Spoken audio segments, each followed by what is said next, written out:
ஓம் வாராகி தாயே போற்றி.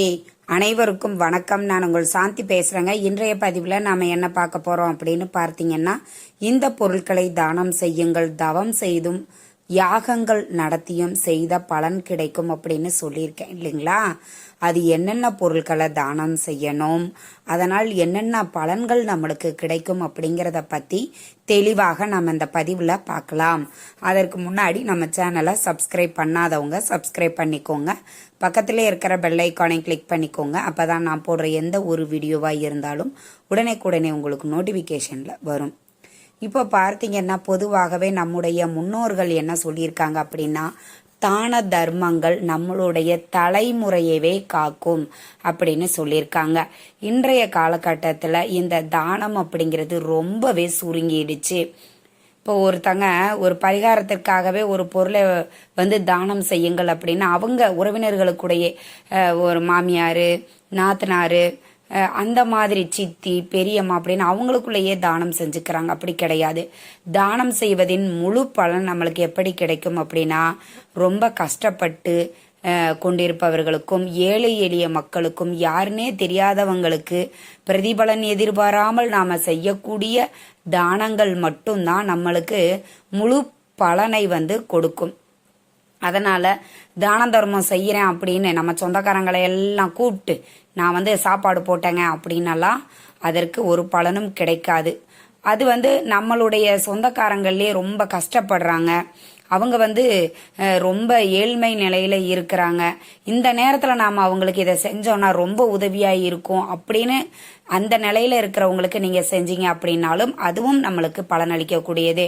சும்மா நம்ம சொந்தக்காரங்களை கூப்பிட்டு சாப்பாடு போட்டு அவங்களும் நல்லா இருக்கிறாங்க, நம்மளும் நல்லா இருக்கிறோம், சும்மா சொந்தக்காரங்கெல்லாம் கூப்பிட்டு நம்ம ஒரு விருந்து மாதிரி வைக்கலாம், அப்படியெல்லாம் செய்யக்கூடாது. நீங்க செய்யக்கூடிய தான தர்மங்கள் கஷ்டப்படுறவங்களுக்காக செய்யும் போதுதான் நிச்சயம் அதனுடைய முழு பலனும் உங்களால அனுபவிக்க முடியும். சரி, நாம செய்யக்கூடிய முக்கியமான பொருட்கள்ல சில பொருட்களை பத்தி தான் இன்றைய பதிவுல நம்ம பார்க்க போறோம். அப்படி நாம செய்யக்கூடிய பொருள் தானம் செய்வதனால் என்னென்ன பலன்கள் நம்மளுக்கு கிடைக்கும். முதல்ல பார்த்தீங்கன்னா பால்.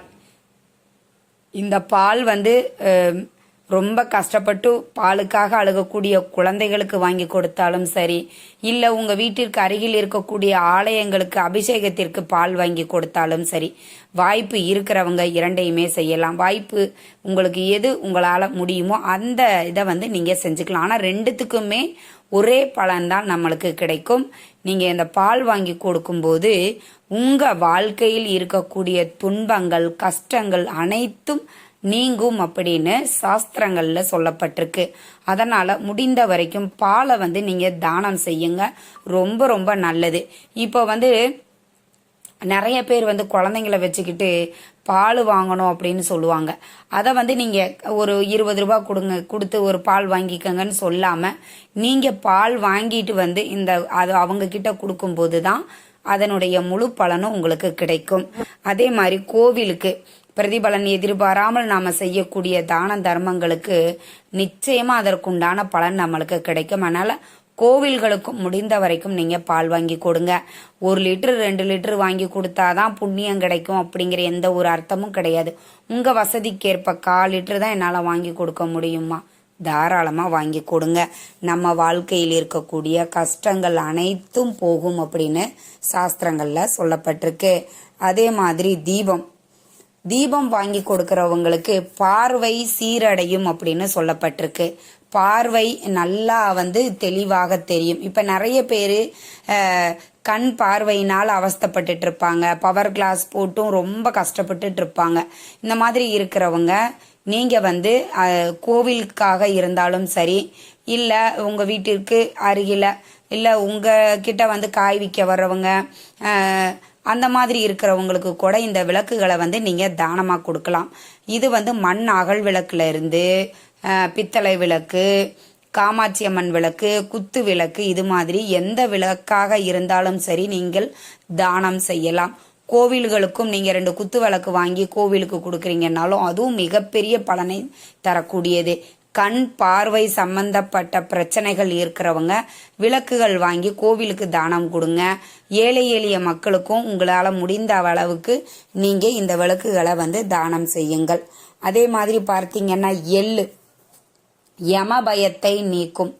நிறைய பேருக்கு ஜாதகத்தில் சொல்லியிருப்பாங்க, நீங்கள் ரொம்ப ஜாக்கிரதையாக இருங்க, உங்களுக்கு இந்த மாதிரி ஒரு அடிபடுவதற்கும் இந்த மாதிரி உங்களுக்கு ஒரு கண்டம் இருக்குது, உங்கள் உயிருக்கு ஒரு ஆபத்து இருக்குது அப்படின்னு சொல்லியிருப்பாங்க.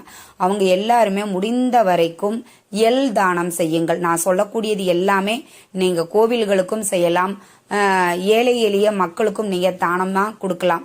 ஒரு ட்ரஸ்ட் வச்சு நடத்திக்கிட்டு இருக்காங்க, அங்கே போய் எல்லாருக்கும் வாங்கி கொடுக்கலாம். உங்கள் வீட்டுக்கு அருகில் கோவில் இருக்குது அப்படின்னா அங்கேயும் நீங்கள் வாங்கி கொடுக்கலாம். இந்த மாதிரி எள்ளு நீங்கள் வாங்கி கொடுக்கும்போது உங்கள் ஜாதகத்தில் உங்களுக்கு கண்டம் இருக்குது, சரியில்லாத நேரமாக இருக்கிறது அப்படின்னு சொல்கிறாங்கன்னா இந்த எல்லை நீங்கள் தாராளமாக தானம் செய்யலாம். தீபத்தை கோவில்களுக்கு நீங்கள் தானமாக கொடுக்கும்போது அரசு சம்பந்தப்பட்ட வேலைகள் கிடைக்கும்.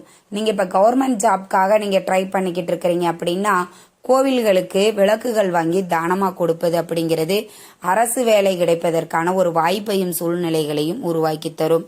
அதே மாதிரி பார்த்தீங்கன்னா குழந்தை பாக்கியம் வேண்டி நிறைய பேர் நிறைய விரதம் இருப்பாங்க, நிறைய பூஜைகள் செய்வாங்க. ஆனால் நீங்கள் என்ன பண்ணுங்கன்னா வெங்கல பாத்திரம், ஒரு சின்ன பாத்திரமா கூட இருக்கலாம், அதோட சேர்த்து அரிசி, இது இரண்டையும் நீங்கள் தானம் செய்யும் போது குழந்தை பாக்கியம் நிச்சயம் கிட்டும். இதெல்லாம் சாஸ்திரங்கள்ல சொல்லப்பட்டிருக்கு. இதெல்லாம் சும்மா நம்மளுக்கு யாருமே சொல்லிட்டு போகலைங்க. இதை நீங்க செஞ்சு பார்க்கும்போது கண்டிப்பா அதனுடைய பலன் கிடைக்கும். எங்களால வெங்கல பாத்திரம் வாங்குற அளவுக்கெல்லாம் வசதி இல்லைங்க அப்படின்னா சின்னதா வாங்கிக்கோங்க, பெருசா வாங்கணும் அப்படிங்கிற எந்த அவசியமும் இல்லை. அவங்கவுங்க வசதிகளுக்கு ஏத்தவாறு சின்னதோ பெருசோ வெங்கல பாத்திரம் ஒன்று வாங்கி கொடுத்துக்கோங்க. 1 கிலோ அரிசி வாங்கி கொடுங்க போதும். அந்த மாதிரி அவங்கவுங்க வசதிக்கு, எங்களுக்கு நல்ல வசதி இருக்குதுமா அப்படின்னா ஓரளவுக்கு கொஞ்சம் பெரிய வெங்கல பாத்திரமாகவும் ஒரு மூட்டை அரிசியும் அவங்களுக்கு 1 மாதத்திற்கு வரக்கூடிய அந்த அரிசியும் நீங்க வாங்கி கொடுக்கும்போது கண்டிப்பா உங்களுக்கு குழந்தை பாக்கியம் அப்படிங்கிறது நிச்சயம் கிடைக்கும். அதே மாதிரி மிகப்பெரிய தானங்கள்ல நம்ம சிறந்ததாக சொல்லப்படுவது பசித்தவருக்கு கொடுக்கக்கூடிய அன்னதானம். இப்படி யாராவது ஒருவருக்காவது ஒருவேளை உணவாவது வாங்கி கொடுங்க. நான் நம்முடைய பதிவுகளில் நிறைய சொல்லியிருப்பேன், நாம செய்யக்கூடியது அன்னதானம். அன்னதானம் தானத்திலேயே சிறந்தது அன்னதானம். அந்த அன்னதானம் பசித்தவருக்கு நாம வாங்கி கொடுக்கும்போது நம்முடைய 7 தலைமுறையான பாவங்களும் நீங்கும் அப்படின்னு சாஸ்திரத்துல சொல்லப்பட்டிருக்கு. அதனால நீங்க உங்களால ரொம்ப சாப்பாடு நான் வடபாயசத்தோட வாங்கி கொடுக்கணும் அப்படிலாம் அவசியம் இல்லை. காலையில யாருக்காவது ஒரு 4 இட்லி வாங்கி கொடுங்க, நைட்டு 2 சப்பாத்தி வாங்கி கொடுங்க. இந்த மாதிரி எளிமையா கூட நீங்க அன்னதானம் பண்ணும்போது அவங்க எதுவுமே போதும் அப்படின்னு சொல்ல மாட்டாங்க. சாப்பாடு ஒன்று தான் வயிறு நிறைஞ்சிருச்சுன்னா எனக்கு போதும் அப்படின்னு சொல்லுவாங்க. அதனால இந்த அன்னதானம் செய்வது நம்ம 7 தலைமுறைக்கும் செய்த பாவங்களை போக்கக்கூடியது அப்படின்னு சொல்லப்பட்டிருக்கு. அதனால இந்த அன்னதானத்தை தொடர்ந்து நீங்க செஞ்சுக்கிட்டே வாங்க. நிச்சயம் கர்ம வினைகள்லாம் சொல்றாங்க இல்லைங்களா, அந்த கர்ம வினைகள் பாவங்கள் அனைத்தையும் நீக்கக்கூடியது அன்னதானம் மட்டுமே. அதனால முடிந்த வரைக்கும் யாராவது ஒருவருக்காவது அன்னதானம் செய்யுங்கள். இந்த தகவல் உங்களுக்கு ரொம்பவுமே பயனுள்ளதாக இருந்திருக்கும்னு நினைக்கிறேங்க. வீடியோ பிடிச்சிருந்தா லைக் பண்ணுங்க, ஷேர் பண்ணுங்க, கமெண்ட் பண்ணுங்க. நன்றி, வணக்கம்.